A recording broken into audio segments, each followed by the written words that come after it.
Vítejte v našem vysílání televize Koljuška Tříostná, speciálně pak v naší bulvární části Kalné vody. Samozřejmě téma našich projektových dnů je velice zajímavé, ale tím se tady až tak dopodrobna zabývat nebudeme. My tu řešíme drby a klepy, které provázejí tyto naše projektové dny. Co je největším úlovkem prvního dne, je drb, kterým je to, že pan profesor Šurek je vlkodlakem. Co je na tom pravdy a jaké důkazy jsme k tomuto zjistili, sami se podívejte. Já bych se vás jenom chtěla zeptat, školou letí teďka takový nejnovější žhavý drb. Chtěla bych se zeptat na váš názor na to. Co si myslíte o tom, že pan profesor, nebo říká se, že pan profesor Šurek je vlkodlak? Santa by nebyl překvapený.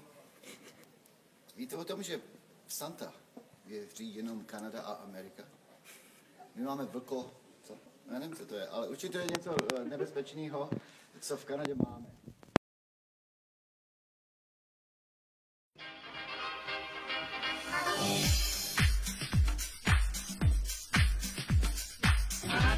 A Santa Claus, to je všechno kanadský, takže můj nápad je, že jestli člověk byl v Americe a on byl, tak může být vlkodlak.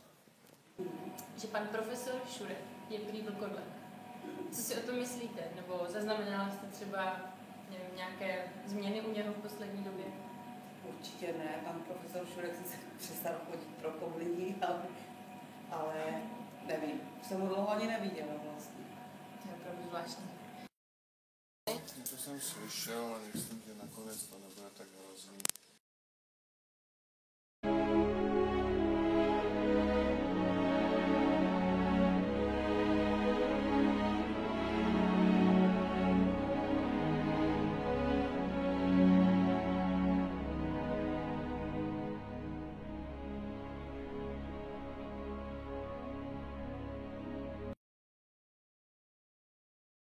Právě se nacházíme v kabinetě pana profesora Šurka.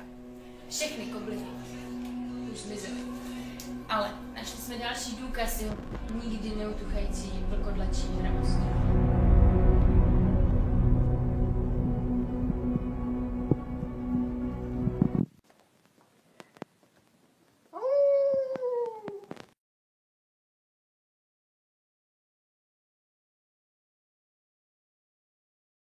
Já jsem se fakt jsem, věřte mě, já jsem se opravdu snažil to ututlat, protože víte, jak to je, prostředí školy, jo, tady je spousta studentů, spousta mladé, čerstvé.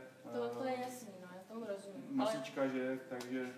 Ano, já to chápu, ale prostě fakt to nevyšlo. Takže... Já se teda přiznávám, tak odveďte si mě. To.